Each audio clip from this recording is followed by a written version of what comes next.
Bonjour, je suis Vincent Fournier, je suis artiste photographe et je suis passionné par les imaginaires du futur. C'est mon terrain de jeu qui s'articule en différentes séries.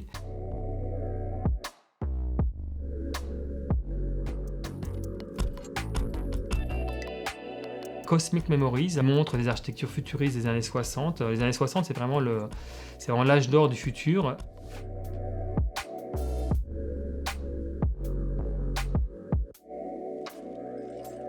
J'ai été contacté par Xpeng, qui est une marque qui explore les imaginaires liés à la mobilité du futur. L'univers de la marque est très proche de mon terrain de jeu artistique, donc ça c'était plutôt chouette, c'était assez évident même.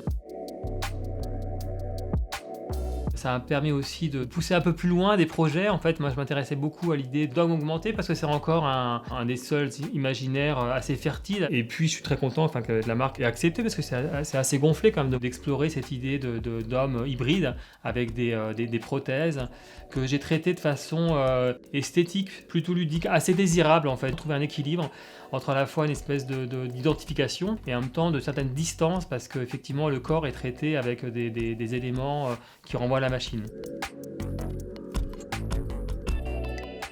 La forme, le design qui m'inspire et en l'occurrence ça correspondait très bien avec le décor qu'on a choisi et aussi la relation des personnages avec ces membres en métal qui résonnent encore une fois avec la voiture. Ça s'accorde parfaitement et ça rentrait totalement dans la composition.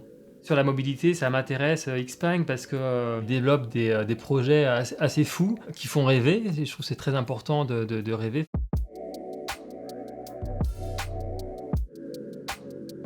Alors la photo que je préfère dans la série, c'est sans doute celle qu'on voit ici, on dirait un espèce de gros casque un peu lénique, à la fois un peu surréaliste avec ce ciel à la Magritte, un paysage qui vient d'une autre planète, et puis ce personnage qui fait écho avec la voiture derrière. Je la trouve assez intrigante, il y a une espèce de mystère dans cette image qui me plaisait beaucoup.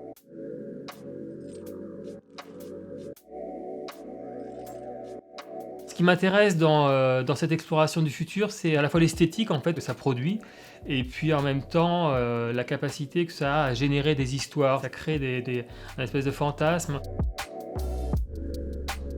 Et ça crée des objets un peu hybrides, un peu des ovnis. On a du mal un petit peu à les identifier, à les localiser dans le temps. Et j'aime bien cette espèce de tension qu'il y a entre des choses qui peuvent être à la fois vraies, fausses, du domaine du réel, du domaine de l'imaginaire. Il faut s'inspirer du présent pour voir l'avenir. Il y avait cette phrase « Trouver dans le présent des éclats d'avenir ».